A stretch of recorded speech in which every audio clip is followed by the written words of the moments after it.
अरे रिंकू नाम सुन के फ्लावर समझे क्या? फायर है मैं फायर। এটা আমি বলছি না, রিঙ্কু বলছে।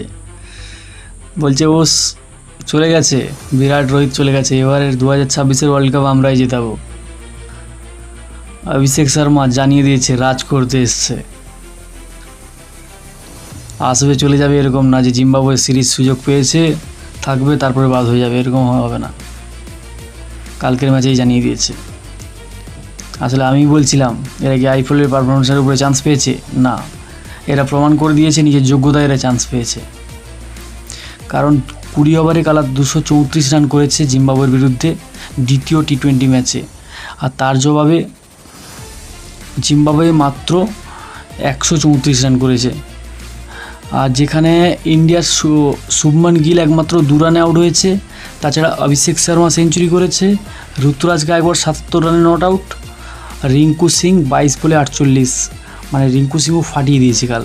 মানে গায়কোয়াড়ও তো ঠিক আছে, রিঙ্কু সিং লাস্ট ওভারে যেভাবে 6 মারছে, মানে ঋষভ পন্তের থাকাও কষ্টকর হয়ে যেত যদি রিঙ্কু সিং যদি একটা উইকেট কিপারটা জানতো।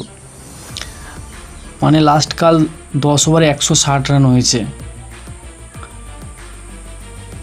মানে আর টিম নিয়ে কোনো চিন্তা করার দরকার নেই। কালকে যেভাবে বাংলাদেশি লোকেরা ট্রোল করছিল যে প্রথম ম্যাচ হেরে যাওয়ার জন্য,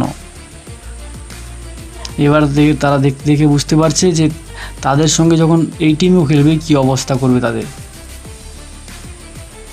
সত্যি দারুণ খেলেছে। মানে অভিষেক শর্মা যেভাবে 6 মারছে, যে 6 মারাটা কোনো ব্যাপার নয়, সিঙ্গেল রান নেওয়ার মতো।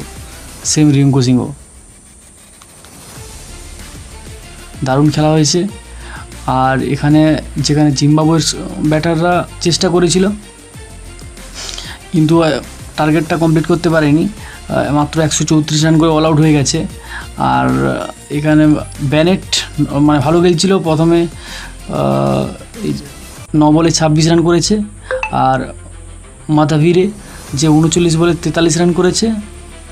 আর তাছাড়া 4-0, 4-10, 0-1, আর জঙ্গি লাস্টে যে বোলার ছিল সে 33 রান করেছে।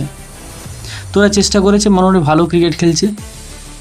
বোলিং এতটা ভালো করতে পারেনি, কালকে মার খেয়ে গেছে প্রচুর। তো দেখা যাবে, সিরিজ তো ভারত জিতছে শিওর, এটা নিয়ে কোনো ডাউট নেই।